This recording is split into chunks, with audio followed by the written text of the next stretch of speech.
Hola a todos, les habla Andrés Cervantes y bienvenidos sean a mi canal Arquicultura.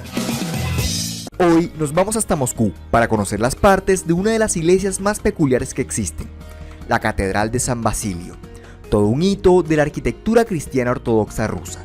La catedral y sus alrededores cambiaron mucho a lo largo de la historia y no encontré suficiente información gráfica de cada periodo, por lo que no veremos su evolución, sino cada una de las partes que conforman la catedral actual. Una anotación más, no debe confundirse la Catedral de San Basilio con el Kremlin de Moscú. Los Kremlins eran recintos amurallados que tenían la mayoría de las ciudades rusas, siendo el más famoso el Kremlin de Moscú, que actualmente es sede del gobierno ruso.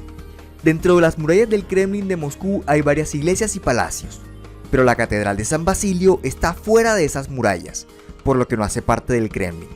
Dejando esto claro, podemos continuar. Los rusos, para conmemorar sus victorias, solían construir pequeñas iglesias de madera, en honor al santo que correspondía al día de la victoria. Entre estas iglesias, una de las más tradicionales era la de la Santísima Trinidad. Empezamos la historia en 1552, con el fin de las campañas de Kazán, donde el Kanato de Kazán fue anexado a Rusia por el zar Iván el Terrible. Así que debía construirse una iglesia. Pero no se decidió hacer solo una, sino 8 iglesias, haciendo alusión a todas las victorias importantes que permitieron la conquista de Kazán. Todas estas iglesias en torno a la de la Santísima Trinidad. En 1554 se ordena la demolición de todas las capillas y la construcción de una nueva que las agrupara todas. Esto inició en 1555. El zar pidió que las iglesias, aunque independientes, debían estar todas sobre la misma plataforma. En esta plataforma se encuentra una especie de sótano abovedado. Más adelante aquí se instalarían varios de los iconos de otras iglesias de la plaza, las cuales habían sido desmanteladas. Para subir al nivel de las capillas hay 2 escaleras a cada lado del costado occidental, pasando a través de una galería ascendente. Este camino se inicia por un arco geminado, pero sin columna en medio, y sobre este espacio hay una aguja. Más adelante aparece una segunda aguja, para un total de 4. Antes de seguir, aquí hay un tipo de arco que no hemos visto antes en el canal. Este es el arco rampante. Es un arco donde las impostas o punto de arranque están a diferente nivel. Ahora sí, la plataforma está lista y es momento de ver las iglesias. Empezamos con la iglesia de San Alejandro, ubicada al sureste. Su fiesta es el 30 de agosto y conmemora la derrota de la caballería del príncipe tártaro Yapanchi en el campo de Arsk, en las inmediaciones del Kremlin de la ciudad de Kazán. Todas las cúpulas que veremos serán acebolladas, e intentaré describirlas con los términos que conozco. Esto es una cúpula de gallones, y esta cúpula tiene gallones en espiral, pero no son redondeados, sino filosos. Seguimos con otra iglesia. La batalla que acabamos de ver fue el 30 de agosto. Ese día también se conmemoran a los santos Alejandro, Juan y Pablo el Nuevo, patriarcas de Constantinopla. A ellos se les dedicó la iglesia del noreste, bajo el nombre de los 3 patriarcas. Esto es una cúpula con escamas, y esta cúpula que veremos también tiene escamas, aunque son puntiagudas, y están coloreadas de manera que describan una espiral. Al suroeste se construyó la iglesia de Varlam de Kutim.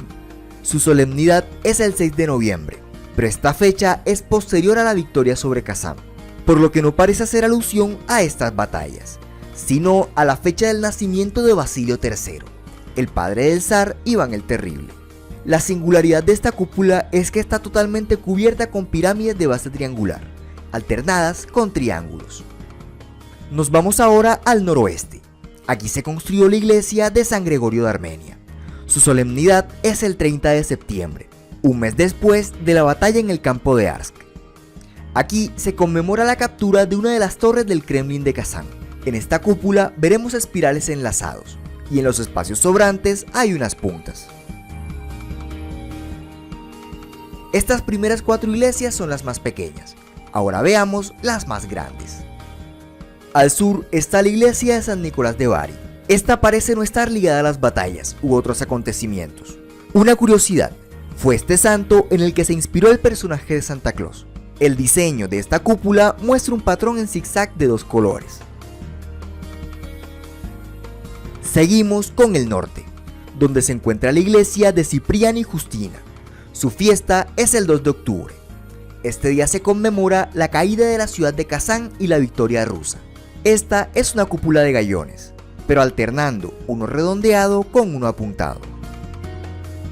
Nos dirigimos al oeste. Esta construcción no fue asociada a una fecha o a un santo, sino a un evento. Esta es la iglesia de la entrada del Señor en Jerusalén y hace un paralelo con la entrada solemne del zar a Moscú, luego de la victoria sobre Kazán. La cúpula fue completamente cubierta con pirámides de base cuadrada, pero giradas poco a poco, describiendo espirales. Al este nos encontramos otra iglesia que no está vinculada a las batallas de Kazán.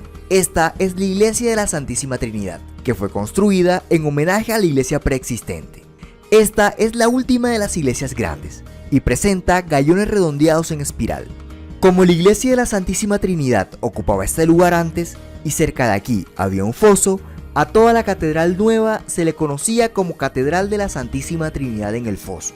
Pero ese no sería el nombre oficial, ya que ese nombre se lo daría a la iglesia central. Es momento de ver la iglesia de la Intercesión de la Madre de Dios. Su fiesta es el 1 de octubre. Fue ese día, en 1552, cuando inició el asalto a la ciudad de Kazán. Esta cubierta es diferente. Primero se inicia con una serie de arcos, luego una aguja y por último, coronando todo, una cúpula dorada. Esta iglesia es la que le da el nombre a toda la catedral, que oficialmente viene siendo Catedral de la Intercesión de la Madre de Dios en el Foso. Pero este nombre parece que no estaba destinado a ser popular. En 1588, tiempo después de la terminación de la catedral, se construye una 10ª iglesia, pero esta se localizaría en el primer piso, dedicada a San Basilio el Bendito, una especie de indigente con dones de curación, profecía y otros milagros. Se decía que esta era la única persona a la que le temía el zar Iván el Terrible. Esta es la cúpula más baja de todas, cubierta con delgados espirales, y entre ellos una serie de puntas también describiendo forma de espiral. De todos los santos de la catedral, San Basilio el Bendito era el que más devotos atraía, y por su popularidad, el nombre de Catedral de San Basilio terminó opacando por completo el nombre oficial, aunque realmente no es una catedral, ya que el templo que cumple con la función de catedral e iglesia principal de Moscú es otro. En 1672 se encontraron en la catedral los restos de San Juan el Bendito, que pidió ser enterrado cerca de San Basilio. Este hallazgo motivó a la construcción de la 11ª y última de las iglesias de la catedral, la iglesia de San Juan, aunque esta no resalta desde el exterior, al no tener cúpulas, torres o agujas. En 1680 se construyó el campanario, reemplazando una espadaña preexistente, que era más o menos así. El nuevo campanario estaría en una aguja octagonal, terminada en una cúpula. Además veremos arcos polilobulados en cada lado. En estos arcos justamente se ubican las campanas.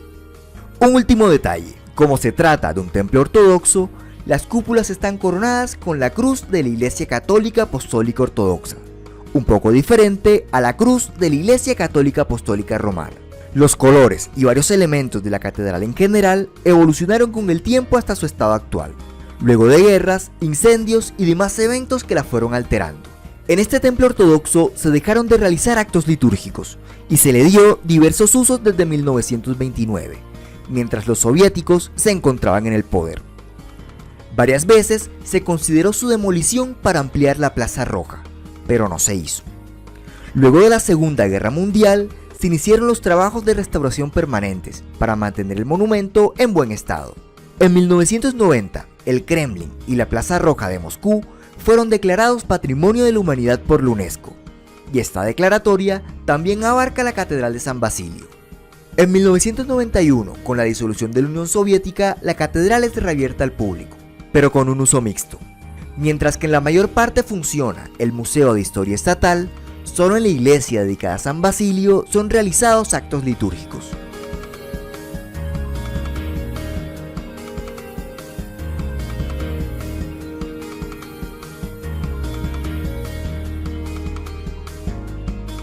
Y bueno, esto ha sido todo por hoy. Si te gustó, no te olvides de darle like y compartir con tus amigos. Y para que no te pierdas de próximos contenidos, suscríbete a mi canal de YouTube y sígueme en las redes sociales de Facebook e Instagram. Les habla Andrés Cervantes, hasta la próxima.